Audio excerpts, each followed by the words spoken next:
This is the 21st season of Bass Talk Live.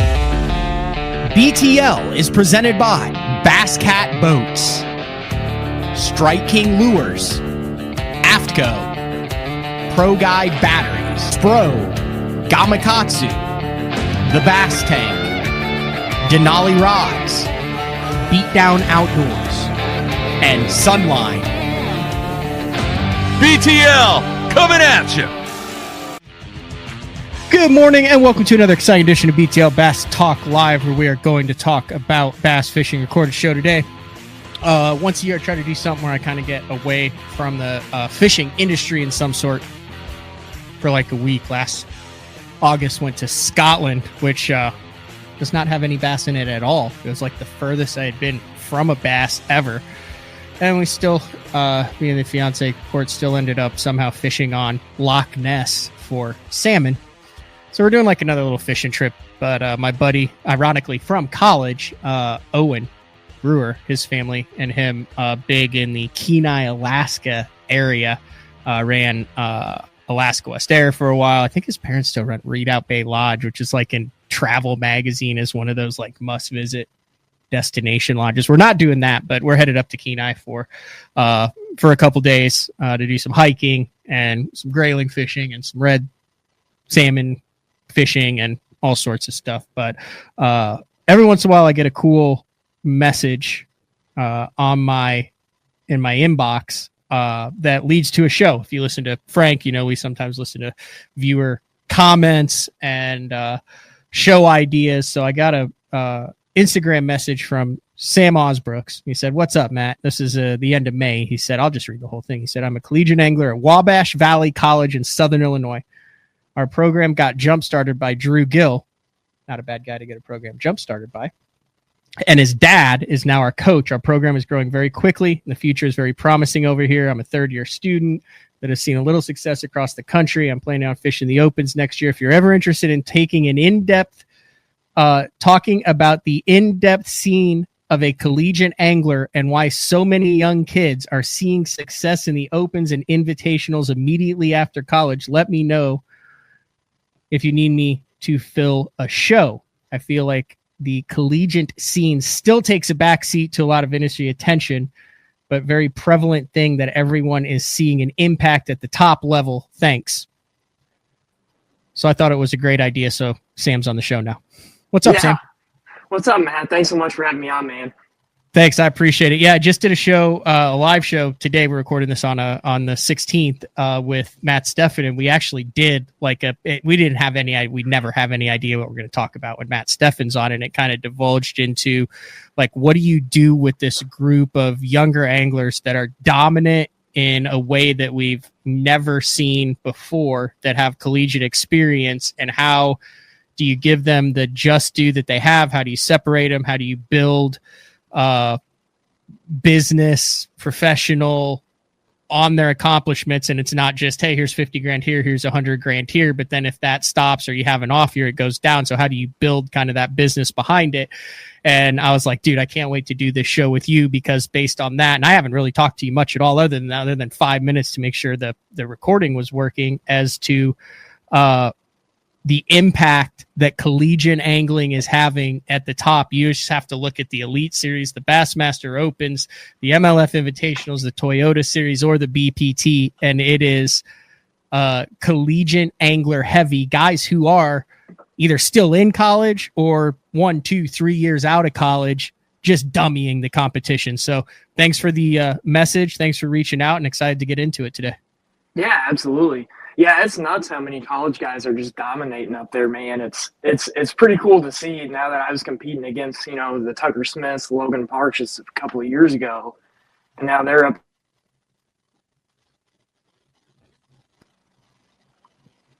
You there?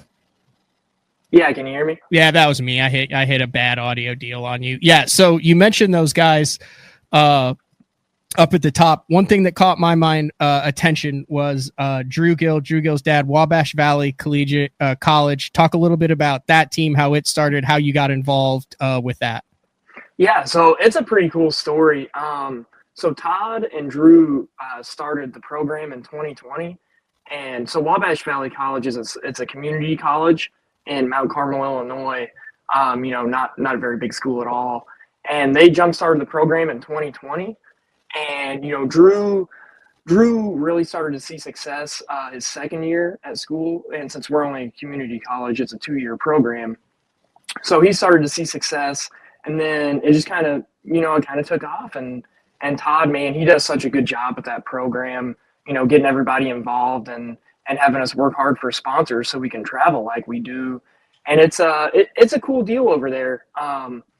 Wabash, man, it's really taken off. We have 30 kids coming this year, Matt. Really? Yeah, 30 kids. Yeah. This is a website right here, right? Where it's like the Wabash Valley Collegiate Athletics? Yeah, it's us. And here's all the different signings for the team. Here's the invitational. Like this is a little bit older, but different coaches. There's Todd Gill right there talking about it. So how do you get 30 kids coming in? Like, are there kids that are coming to Wabash from other states? Are they allowed to do like how does that work? Or is it just kids from Illinois who want to get on the bass fishing team? Or explain to me how one of these bass fishing, you've seen what Dallas Baptist back in the day did, what Bethel's done, what McKendree's done, then on I guess like an SEC level, what Auburn's been able to do. How are these teams built? Yeah, so we have kids from all over. So we finished up 6th in the nation. So ACA does a School of the Year point system every school year, and we ended up 6th in the nation this year, which is by far the best in our program's history. So that's a big platform where kids can see that our program's moving up. So and Todd does do a little bit of recruiting as well. But yeah, kids all over come to Little Mount Carmel, Illinois to fish because what Todd and Drew have done for this program. But yeah, we got a kid coming from New York this year. Really? And is there a way to do like academic scholarships with it, or do you have athletic scholarships, or how does it work to where you can get a kid from New York to come to a 2-year college in Mount Carmel, Illinois? Yeah, so we do offer a scholarship, a athletic scholarship. It's half off tuition if you're on the team. So that, and it's a big selling point on how much we travel too, Matt, because a lot of these schools, especially with programs that are just now getting started, they don't travel to all the tournaments, that's available. I mean, we travel a lot. I got some pretty cool statistics here on how much I actually fish under Wabash. And that kind of leads into this is why these kids are getting so good so quick, because we are just spending a crazy amount of time on the water all over the country. Yeah, get into those stats as to how much you guys are fishing. So I fish for OU. I have my OU, the newest OU club bass fishing hat on right now. And then, nice. Dude, this was back when kids used to curve the bills. So like this was our collegiate hat. Look at that curved bill right there. And then Jordan Nichols, who ran Nichols Marine, where we could like use the logo, do whatever we wanted to. That kind of stays in the old archives. But we'd fish Wade Middleton's national championship.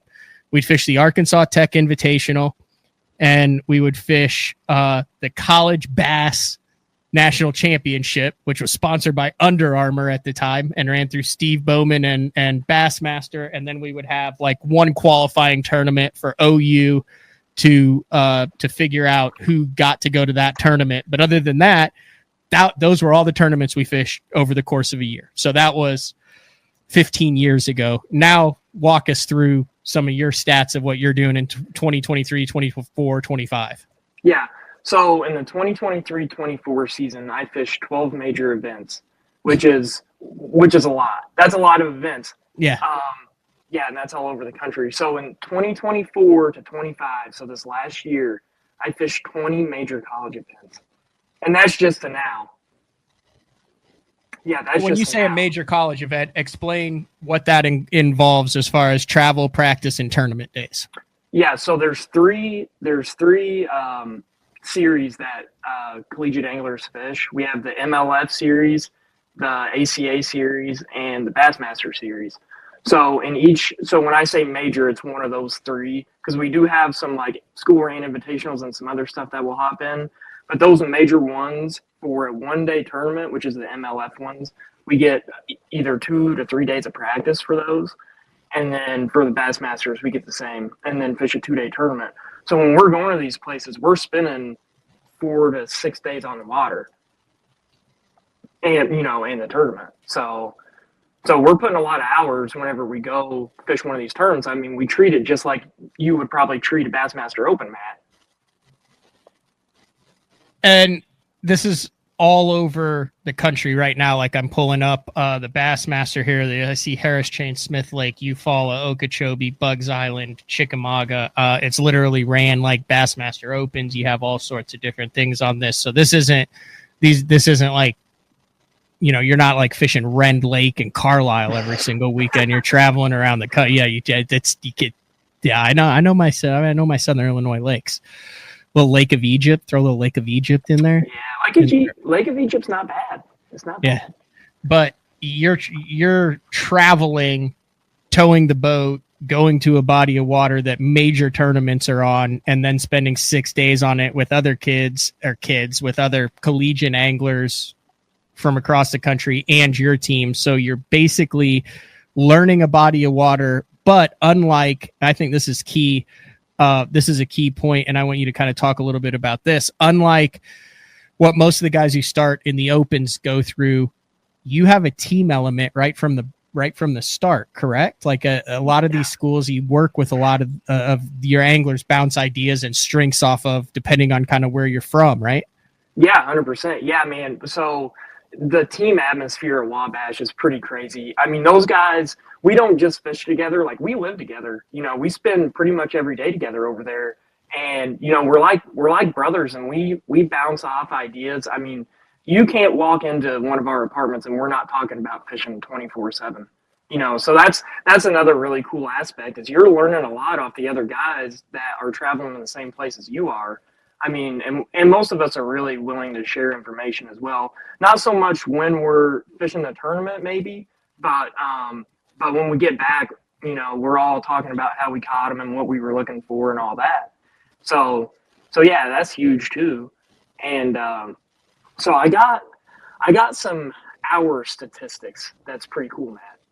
Okay. So since last September of 24, so I started keeping track of my hours on the water on the 5th of September. So in 9 months, I spent 930 total hours on the water. Holy smoke. 34 different bodies of water in 12 different states. And out of those 930 hours on the water, 535 of them were completely funded by the school. Wow. Yeah. Nuts, isn't it? Yeah. Yeah, that's a lot of, I mean, that's like 5 to 10 years of going around and fishing opens that you're packing it into a year with over half of that funded. Boat wise, and equipment wise, and that, like, when you talk about like funding, like, how does that work? I know some schools have had boat deals in the past. They have boat deals. Other ones, it just kind of depends on it. And guys jump in with other guys who have boats. Like, how does that work as far as, the vessel that you're in? As funding goes, yeah. So we all do have our own boats. We're expected to show up with our own boat and our own truck. And the way the funding works, so, and Wabash is a little unique with this. So the school does fund a little bit of money coming straight from the school, but the way Todd has set it up is we are going out and looking for individual sponsors that we're trying to find that will fund our season personally. So he's got it set up to where we're going out to look for sponsors just like we would if we're wanting to fish the opens or the invitationals. So he's setting it up like that, which is genius in my opinion, because that's, if you got a kid that's wanting to go to the next level, that is automatically setting him up to succeed, right above college fishing. So yeah, it's a cool deal. I'm actually working on getting sponsors for this next season, And the way that I kind of sell it to people is that they're sponsoring me for my season and being able to travel, as much as I do. And we do boat wraps as well. And Todd's very adamant on us really promoting our sponsors so that they will continue to support us in years to come. So, and he holds very high standards for that, which is, man, I can't say enough good about what him and Drew have done for the program, because they've changed a lot of kids' lives, and that's for sure. The opportunity to fish this much doesn't come around a lot, especially for this cheap. Yeah, so here's press releases and everything up on here. So here's Wabash Valley Bass signs Thomas Newman of Gore, Virginia, which was posted in April. And it literally is just like you would like if OU signs a running back. It has a high school stat. He's a junior, and he's signing for college. I would assume he's coming in next year. Competes in the high school open series, the Bass Nation High School Series. Finished second in the state championship in 2001, 2002, and 22-23. Top 50 finishes in the national championship out of 480. Top 10% of bass. And then there's literally a signing where they come in and they sign their letter of intent for it. So do you think okay, like Drew Gill's a freak. I'll just come out and say it. Like, do you think Drew, are we getting more anglers that would have skipped college and or just loosely gone to college and then fished on the weekends and been a hermit? Are we getting more of the top talent, the young kids in the system that are now going to college and then developing as anglers, as opposed to just going and fishing BFLs or weekend series or Bass Nation stuff or Toyotas or co-angler stuff? They're developing themselves as collegiate anglers, getting good habits, learning the fisheries better, spending time on the water, and then having a built-in network with all these different kids from different schools. And is that what you think the result of so many collegiate anglers dominating now is? Oh yeah, 100%. I really do truly think that, because that was my same exact position. I came out of high school, and my high school didn't have a fishing team like most high schools are starting to now, which is awesome. I was just gonna fish. I was like, man, I'm just gonna stay around here and fish my Ohio River BFLs, and that's all I want to do. And then the college fishing thing started to become a thing. And I was like, so these guys are actually providing an opportunity to kids my age to go learn the best fisheries in the country for free? I was like, is this actually a thing? So I got a hold of Todd, and, we went and did a visit, actually when I was in high school, and I did not want to go to college. Like, that college wasn't going to be my deal. I just wanted to work, and then, I started thinking more about it after I took a gap year after I graduated high school, and was like, you know what? That sounds a lot more fun than working. And Matt, before I went to college, I had never used a spinning rod. Really? Before. Yeah.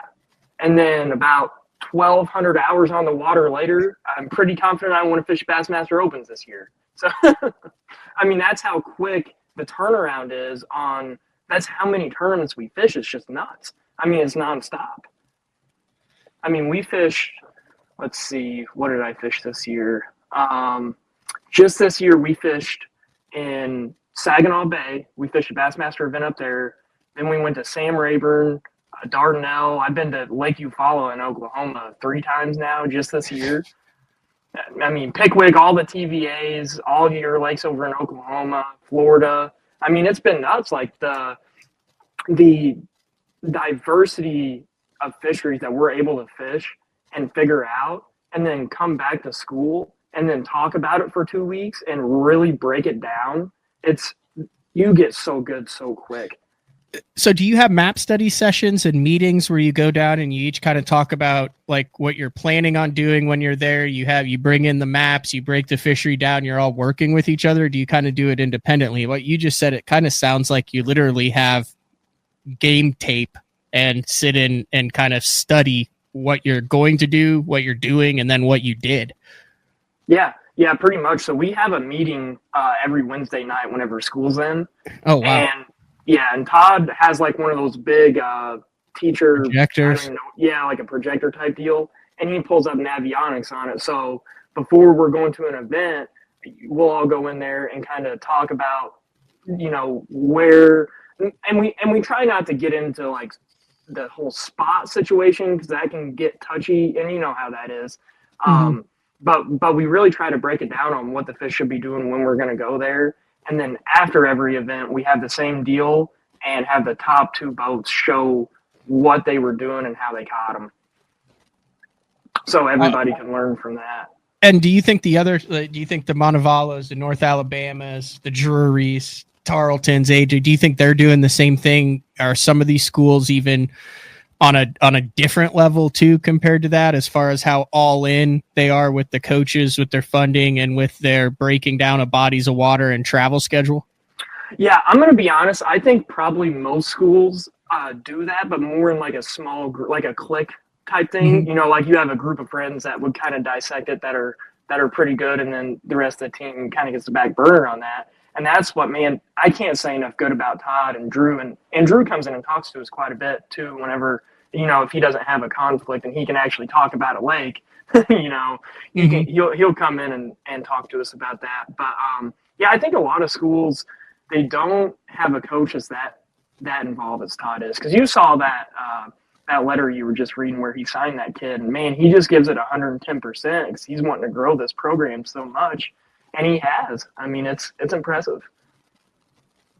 I'm looking at the school of the year, and what's interesting to me, which I did not realize this at all, but there are over 35 qualifying events that you can get points for the school of the year. So dang near every weekend throughout the year, there is some high level collegiate bass fishing event that is taking place, either like you said with the ACA, with the BASS, with MLF, and then there's some like pretty big like individual events too. Like, do they still have like the Arkansas Tech Invitational and things like that? Or yeah, they have a bunch of invitationals locally. Like we have a few in Illinois, and there was one in Indiana this last weekend. Yeah, I mean, there's tournaments you can hop in all the time, and the industry has never really had like a farm system kind of with the high school and college fishing like it is now. So I mean, there's high school tournaments, man, where people are starting at 15, 14 years old fishing in 100 to 150 boat tournaments, and then they transition into college. And I'm going to tell you right now, the competition in these college tournaments is tough, and it is very tough to do well. I mean, it's very, very comparable to fishing a Toyota Series and an Open. In my opinion, we're fishing against the same guys. I mean, last year we had to deal with Easton Fothergill. yeah, The year before that, we were dealing with Drew and Tucker, and now we're dealing with Banks Shaw, the Nuts. Dealing with Dylan Fogarty, and the list goes on. Like, we're fishing against Banks and Levi Thibodeau right now. They're sitting in the top 10 in invitational points, leading it. Well, Banks is leading it. Yeah. Banks has one finish outside the top 10 this year between collegiate, BFLs, Toyotas, and invitational. Yeah, it's absolutely insane. Yeah, it's interesting that you mentioned the farm system and stuff. So a lot of attention, I think, behind the scenes and in front of the scenes has been paid on high school fishing. And I've been vocal that I think the high school fishing system needs to be completely revamped. I think we're seeing in many instances way too much emphasis put on results and not on education and boat numbers. And I don't think when you put 500 boats on a fishery for 3 days and kids have to get on the water at 3 a.m. for a 5 a.m. takeoff, and it takes them 2.5 hours, and they know that every cove they pull into, there's 8 other boats that are there, and how that in some situations results in a lot of competitive from boat captains and dads and coaches who want their kids to do well. All those things consigned, overall, I don't think that there's any denying the fact that the junior bass programs and the high school program has, from a tournament standpoint, really readied these kids for college. By the time you're competing against kids who've been fishing for 10 to 15 tournaments a year for the past 8 years all around the country. I mean, there's kids in the college that have been doing this since they were 14. So 14, 15, 16, 17, 18, 19, 20, 21. They're 8 years in to basically a tour level schedule across the country with an unlimited amount of resources at their fingertips. Yeah. Yeah. It's nuts to think about, isn't it? I mean, it's never been this case before. And that's why you're seeing these guys just immediately transition into the opens, and they fish the opens for 1 year, and then they're dominating on the Elite Series and the Bass Pro Tour and, wherever they're at.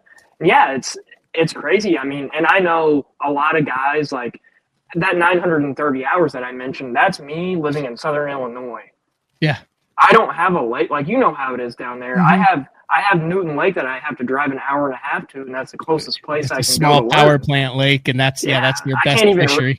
I can't even run that. How do they do on current-driven clay points? You know what I mean? Yeah, which rattle trap are we throwing today? Yeah, it's nuts. And then down on Pickwick, you got the University of North Alabama, where you got the Nuts and Banks that are dominating on Pickwick, and their house is 5 minutes from the boat ramp. Mm-hmm. And I mean, they go out there every day and they can learn so much on a PVA like that. And they're going to school, so I mean, they don't have anything else to do besides put time on the water. And it's nuts how quick you can learn, and especially with the technology that we have now. I mean, you can put what you already know that you spent the last 7 or 8 years traveling the country doing in high school, and then you can apply it now with the technology that we have, and it's just a recipe for domination. We'll get into the technology after we take a quick break, but I do want to mention, you mentioned the hours and all that. So there's some people that won't want to hear this, but the reality is, in the very recent near past, in order to make the Bassmaster Elite Series, you had to have 6 good days of fishing. You sign up for a Bassmaster Open in one of the 3 divisions, one of them most likely on your home body of water with it, and you have 3 top 30 finishes, and you're on the Bassmaster Elite Series. That you could have never fished, or you could have never caught a largemouth bass before, and you're on the top level on the Bassmaster Elite Series in 6 days of competition because it was the top 3 anglers in each of the 3 divisions. On the FLW Tour for a number of years, hell, you buy a Ranger boat, call when you're supposed to call at the right time, and you're on the FLW Tour. Those were the top 2 levels of professional bass fishing on earth. And you would see a lot of rookies come in and get their teeth absolutely kicked in. A Derek Remitz, a Casey Ashley, a lot of those guys were abnormalities who came in and had success. The rule was if you could get past 3 years, then you could kind of start working on your career, because there was no way that you could compete against the veterans who had been out there for so long. You're definitely seeing a switch in that. Now there's a lot more gatekeeping to get to that top level of professional fishing.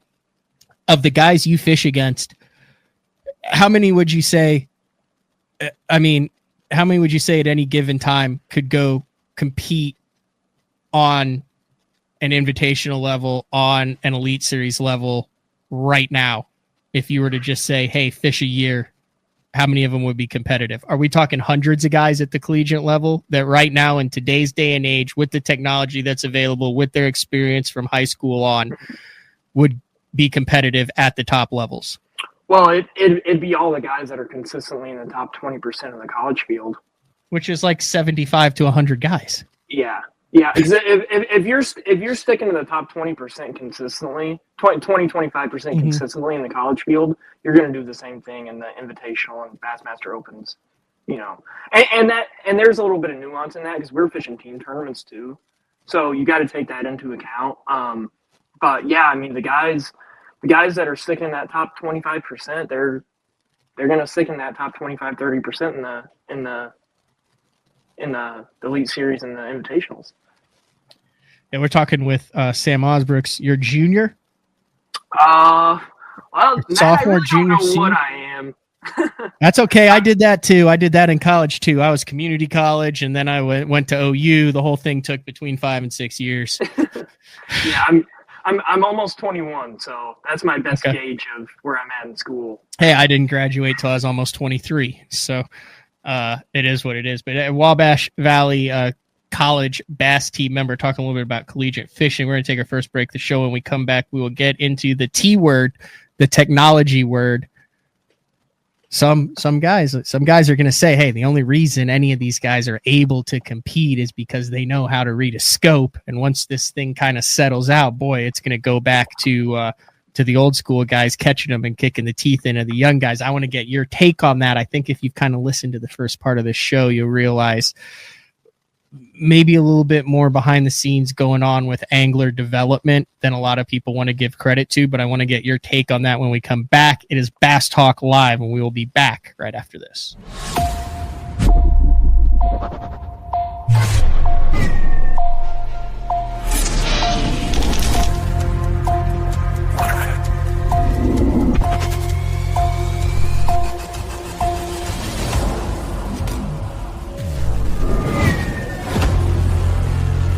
Everything you need, one legendary brand. Top 100, Strike King.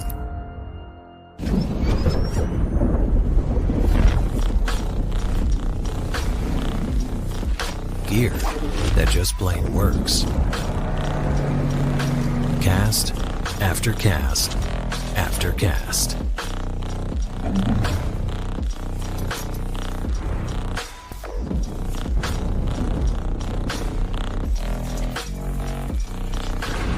AFTCO. Any fish, any water.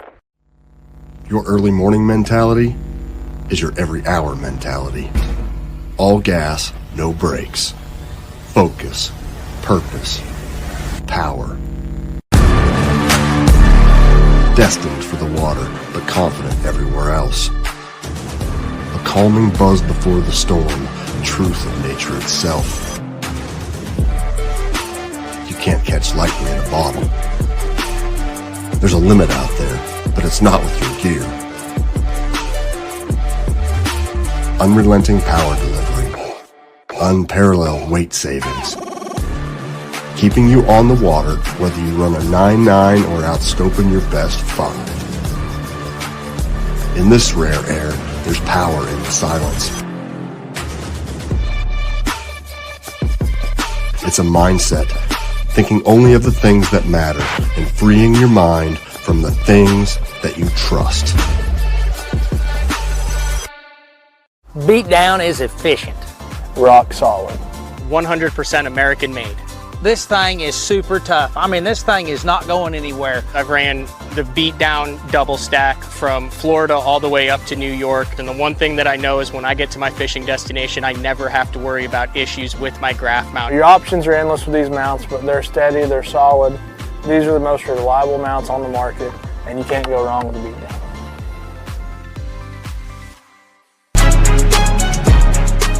When you're ready to hit the water, Denali Fishing has you covered.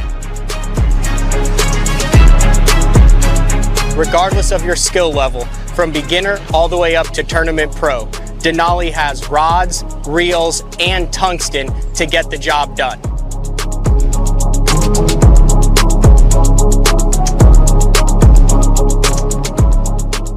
Check them out at denalifishing.com.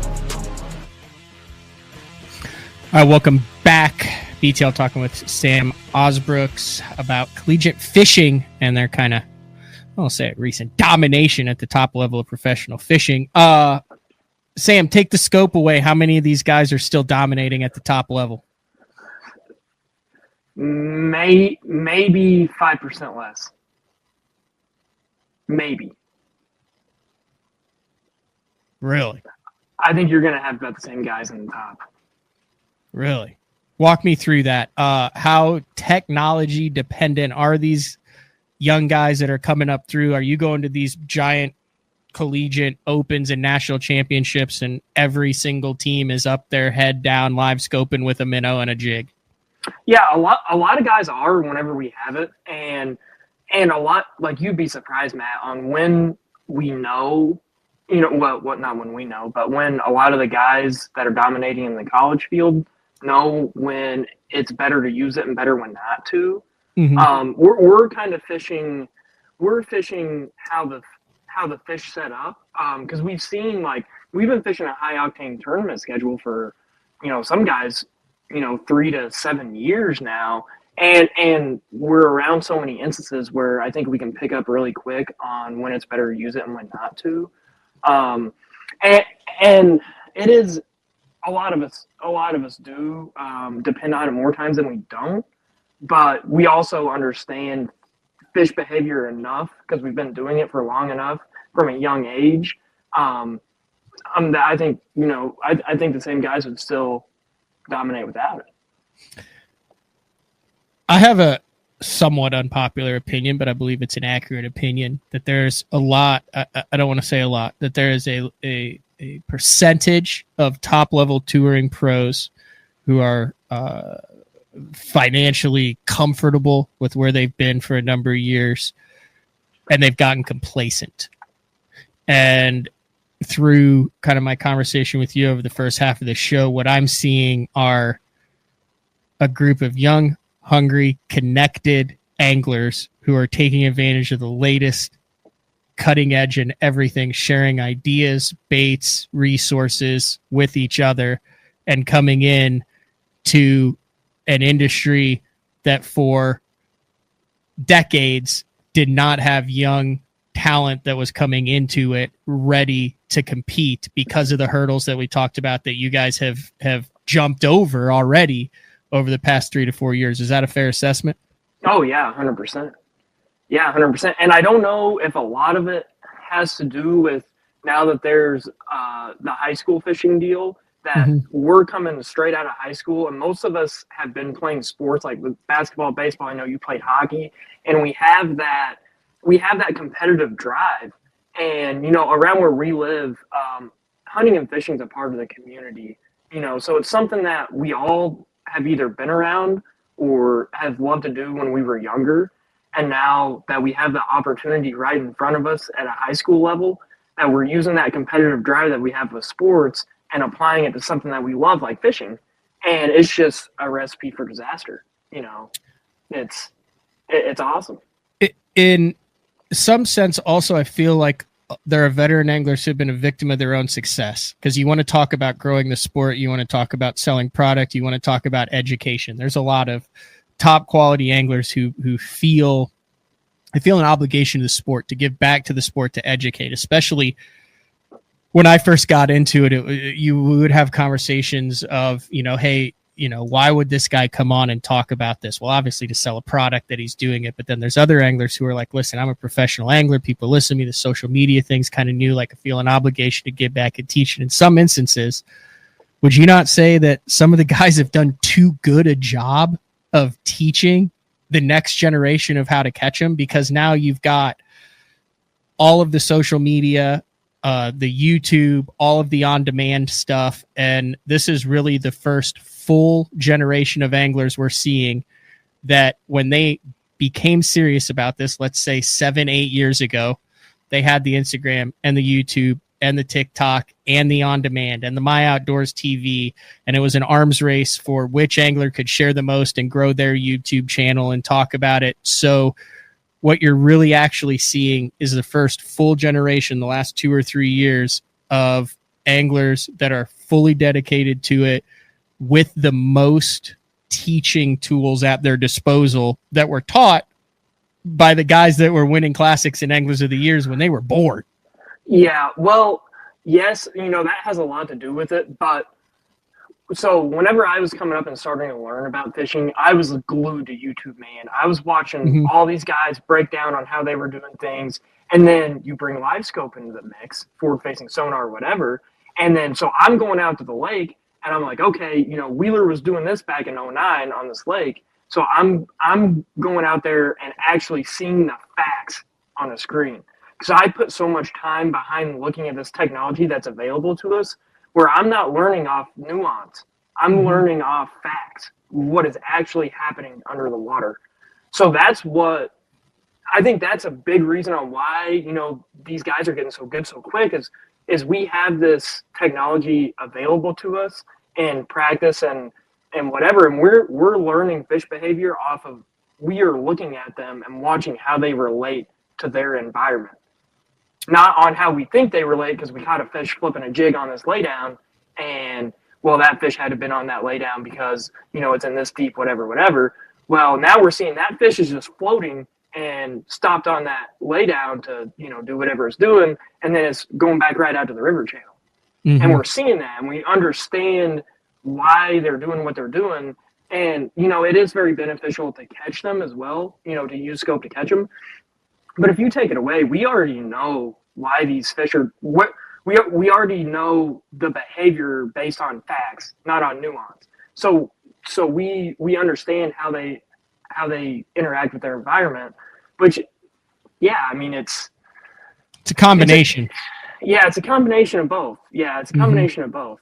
What I hear you say is that the forward-facing sonar live scope, that's interesting. So where you would see a David Fritz offshore cranking a hump, you can watch that video, you can take that information, and now you can go out and you can look at the hump and actually see where those fish were set up, whereas before it would take so much more time to try to understand it, and you would have to learn by doing. You're taking advantage of what's available right now, which, I mean, we're seeing a lot of in everything. That's what technology does. It takes a task that is complicated and streamlines it. Mm-hmm. And the people who are at the best at it in the business have the biggest businesses to sell the most, but you're able to go out there and see. So you're taking a lot of it, but you're using all of the tools, a lot of the top collegiate anglers at their advantage. I mean, like if we go back just from this show, you're talking about resources with the college, with the funding. You're talking about networking with the relationships with other college anglers and college anglers from different areas. You're talking about some of the toughest things to do at the professional is travel and understanding different fisheries and different aspects. You have the most education, you have the most cutting edge technology, and you have the most dedication, because a majority of you also, while you have studies, no kids, very, very few married, family, you're able to focus on it. I talked a little bit about that, how it was the first time I'd spent time at that Mexico deal, the USA Bass thing around Trey McKinney and JT. And it's like they sleep and then they wake up and they do fishing things. And then like Trey will go pass out for 2 hours and then he'll be up and then do fishing things till midnight. And then they're up at 5 the next, and it's like that 24/7. It's hard to compete against that. I think that kind of paints a better picture, a little bit of understanding of it. And you're not saying at all that technology doesn't have anything to do with this recent influx of young anglers dominating. You're just saying that it may not be as big of an impact as some people want to make it out to be. Yeah, and I believe that. And yeah, that is another big thing is, we don't have, I think you might have talked about this. I forget what podcast you were doing then, but and people like to say, from my standpoint, kids my age are saying, well, the reason we're seeing so much more success is because these older guys aren't spending as much time on the water, and that's true. But the older guys have a wife, kids, property to maintain, and we live in an apartment and have a bass boat and a truck, and we eat, sleep, breathe fishing. And when we get off the water, we talk about fishing until midnight and then wake up and go fishing again because we don't have any responsibilities, which is, would have been the same case when that older age group was in college, but college fishing wasn't around, So we have, my generation is just, it's pretty awesome, the opportunities that we have, for lack of better words. Mm-hmm. Give me the top three, like, universe. So I'm an OU guy, but like if you were to put it into like college football terms, like right now, like who are the big three, the juggernauts of college fishing? I mean, I'm looking at this. Would Montevallo have to be one of them right now? Like, Vallo would be up there. Vallo, UNA, and I don't know, probably Carson Newman. I mean, Carson Newman's pretty tough. Really? But, and they're out of Tennessee. So that's Alabama and Tennessee.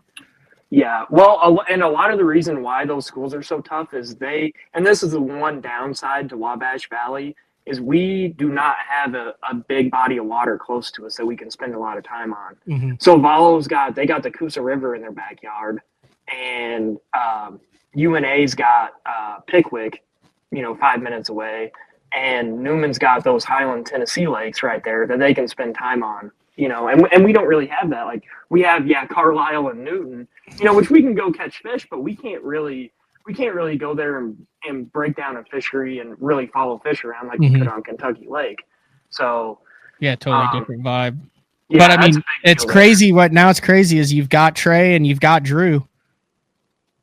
Yeah, I mean, those are Illinois guys. Yeah, 100%. So. Yeah, and it really takes, since we travel so much, it allows, and coming from me personally, I don't have a super strong suit, doing one thing that I like to do, because I'm bouncing from Highland to river impoundment to Florida Lake to Oklahoma Lake to here to there to there to here, and I'm having to go on the fly and, figure it out while I'm on this body of water at a different time of year. I'm not spending a whole lot of time on the TVA and have that that kind of caters to that style that I like to fish. I'm fishing Newton where I throw jig and brush piles, just for fun. And then I'm bouncing all these major fisheries, figuring it out on the go. So, and that's a big deal of being versatile too, which is pretty awesome. If you're a high school angler that's listening to this and wants to fish collegiately, give a little piece of advice to them on what they can do in the next couple years, the last couple years of their high school career, to really hit the ground running and be prepared to make the most of their collegiate angling experience, regardless of where they go. Yeah, just travel as much as you can. Fish as many diverse bodies of water as you can, and at different times of year too, because that's what you're going to be doing in college. And it's a whole different ball game, playing with all the college guys, which I figured out very quickly. That it's tough to succeed up in the college deal, because you're fishing against some guys that want it really bad, very hungry, and it's one of them deals where you just want to spend as much time on the water as possible, and that's just how you're gonna succeed in college. Oh, Sam got a call, so we'll take our final break. Maybe we can get Sam back. If not, that was a pretty insanely good recap of the college experience. But take a quick break, see if we can get him back just to wrap it up. We'll leave the high school anglers there with bated breath, seeing what he was going to say in that last second. So we'll be right back and then wrap things up. BTL with Sam Ausbrooks from Wabash Valley College Bass Team. Oh, he should be back. You back? Yeah, I should have told him now. He probably can't hear me, would be my guess. You got me, Matt? Yeah, I got you. You can't hear me, though, can you? Nope. All right, we'll be right back. Pro Bass Adventures is reinventing Mexico bass fishing. With boats equipped with 12-inch Garmin units and LiveScope Plus, free loaner fishing rods, and no-cost airport transportation, Pro Bass Adventures is proudly putting you in the best position for success. Pro Bass Adventures has lodges on Lake Baccarat and Lake El Salto, Mexico's two best trophy largemouth bass lakes.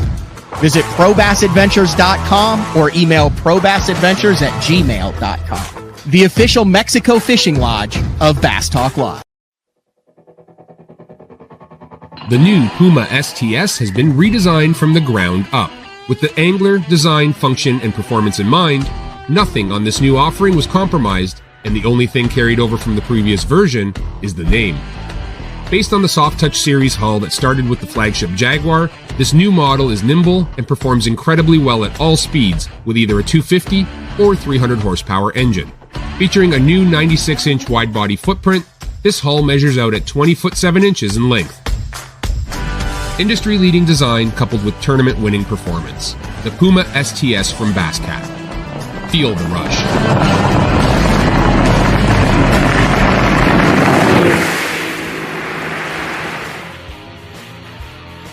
All right, wrapping things up here on BTL. That was my bad. I should have told you to put your phone in Do Not Disturb. I'm assuming you got a call or a text. Yeah, it isn't Do Not Disturb, and it still went through. So. Oh, no. And then when you log back in, you can't hear, and then you have to log back out and log back in. But anyway, we got it done. No, any thoughts that you want to finish for those high school anglers before we're just wrapping things up? So. Yeah, it's just, fish as much as you can, and you got a lot to look forward to, and the bar's high for the next couple of years in college fishing because it's an uncertain time with technology, and I think a lot of things are going to change. So, yeah, the bar's high for the next couple of next batch of high school anglers coming into fish college for sure. That was eye-opening. I really appreciate you reaching out. Hopefully that gives people a little bit of a better understanding that it's not just a bunch of 20 to 21-year-olds who just hook up a live scope and go on the water and go out and catch them. Yes, a lot of those anglers are very good. A lot of those anglers utilize technology to the best of their advantages, but what you've just heard is undeniable over the past 50 minutes that there's a lot that goes into behind the scenes, unseen time on the water, uncovered time on the water, the networking, the understanding, the putting themselves in position to succeed. And a big shout out to the organizations who have built the channels and the platforms for those anglers to succeed, and the current top level bass pros who have used social media platforms and who have used the media to teach, to sell the products to make the whole thing go along. So, some people, I'm kind of preaching right here, Sam. Sorry. Some people look at it as, oh, look at all these kids coming in. I think, and they look at that as a bad thing. And they look at that as, oh, they're pushing out all these other anglers.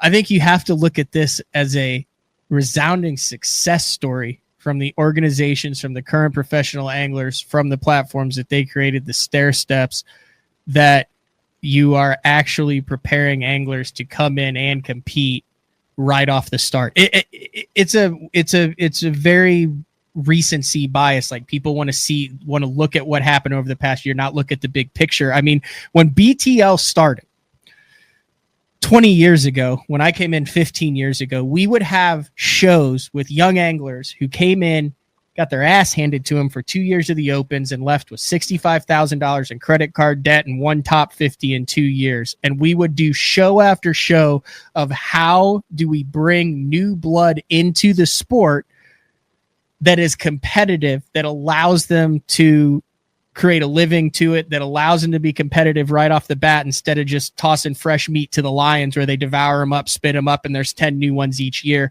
And maybe one out of those 10 each year can stick around for 3 years or longer. Those conversations happen. You can go back, you can find those shows, you listen to those shows. Now it seems like it's the opposite. Oh, how do we get it to where everyone who comes in doesn't push out the guys who have been doing it for a long time? I think you need a healthy mix of both. I think you need veterans in the sport who have been there. This is still a young sport. There's still guys who've won the first couple classics who are walking around the Bassmaster Classic Expo. Forget it. I mean, this isn't like baseball with, Ty Cobb's long dead gone.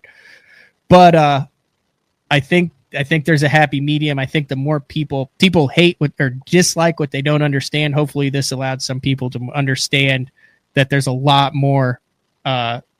When you see the Bankshaws, when you see the Drew Gills, when you see the Easton Fothergills, when you saw the Jordan Lees back in 2011, 12, when he came in and almost won the Classic out of Auburn on Guntersville, a lot more that goes in behind the scenes to create that complete package, not just a box.